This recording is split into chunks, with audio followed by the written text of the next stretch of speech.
Hello everyone welcome back to my another blog. আজি হৈছে বৃহস্পতিবাৰ আৰু এতিয়া বাজিব হৈছে আবেলি 5টা।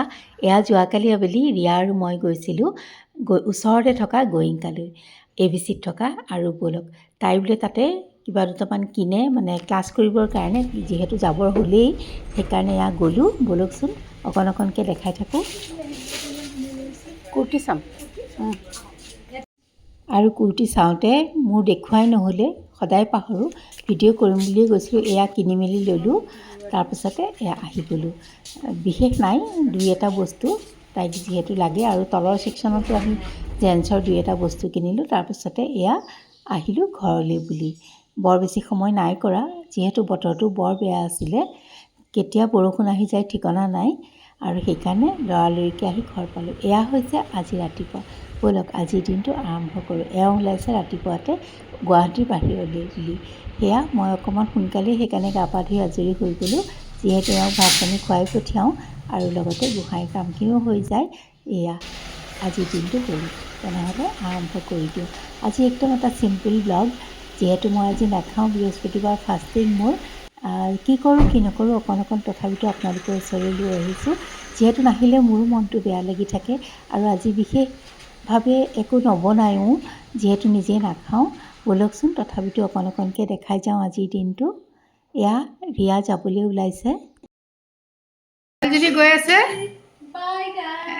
কাইলৈ আকৌ আহিব বিশেষ এটা কাৰণত ভনীয়েকক লৈ গৈ আছে বাংগালোৰ। আকৌ কেতিয়া আহি যাবা বেংগলোৰৰ পৰা?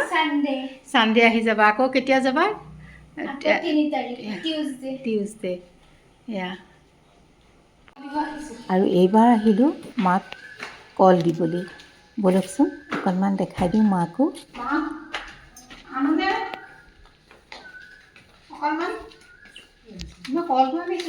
ফেন লোৱা নাই?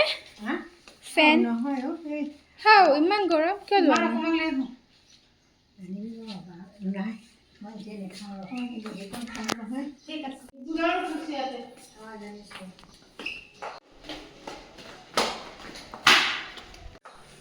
আজি গাইজ বনাবলৈ একো নাই, বনাবলৈ আছে মানে মই নাখাওঁ যিহেতু, গতিকে লাও ভাজিম অকণমান, তাকে শ্বেয়াৰ কৰোঁ।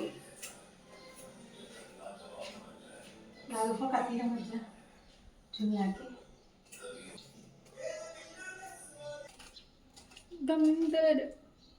मस्त मस्त मस्त मस्त আৰু এইকেইদিন ৰিয়াজনী লগে লগে আছিল। কাইলৈ আকৌ তাই যাবগৈ বেংগলোৰ ভনীয়েকক লৈ বিশেষ এটা কামত। আকৌ আহিব আকৌ যাব। 4 তাৰিখৰ পৰাহে তাইৰ ক্লাছ, গতিকে 3 তাৰিখে তাই যাবগৈ। মনটো বেয়াই লাগি আছে। এইফালে কেৰাহীটোতে মিঠাতেলত দিছোঁ সৰিয়হ ফুটাই আৰু পিঁয়াজ দিছোঁ। কালজিৰাও আপোনালোকে ইচ্ছা কৰিলে দিব পাৰে, এই দুইটা বস্তুৱে খুব ভাল লাগে। মই আজি সৰিয়হে দিলোঁ, আদা নহৰু অলপ দি দিলোঁ। আজি অকণমান বোলো এনেকৈয়ে খাওঁ, অকণমান মই আজি হিং ব্যৱহাৰ কৰিছোঁ।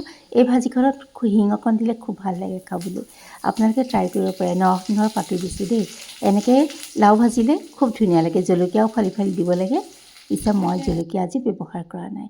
এয়া পিঁয়াজ আদা নহৰু আৰু নৰসিংহৰ পাতখিনি ধুনীয়াকৈ ভাজি লৈ লাওখিনি বহাই দিছোঁ। আৰু মই ইয়াতে অকণমান চেনি ব্যৱহাৰ কৰিছোঁ।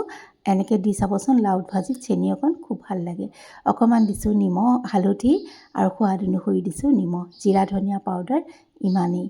বিশেষ একো মা মছলা ইয়াত মই ব্যৱহাৰ কৰা নাই। এনেকৈ এই ভাজিখন খাবলৈ খুব ভাল লাগে। আৰু ঢাকনা মাৰি মাৰি সিজাইছোঁ অলপ মিডিয়াম ফ্লেমত। আৰু অকণমান মই ঘিউ ব্যৱহাৰ কৰিছোঁ দেই, সেই ক্লিপটো মোৰ দেখুওৱা নহ'লে।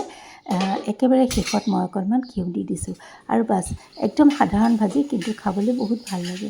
আপোনালোকে যদি সকলোৱে খাইছে মই জানো ইমান সাধাৰণ ভাজিখন, আৰু সঁচাই ভাজিখন সাধাৰণ কিন্তু সোৱাদ অনেক।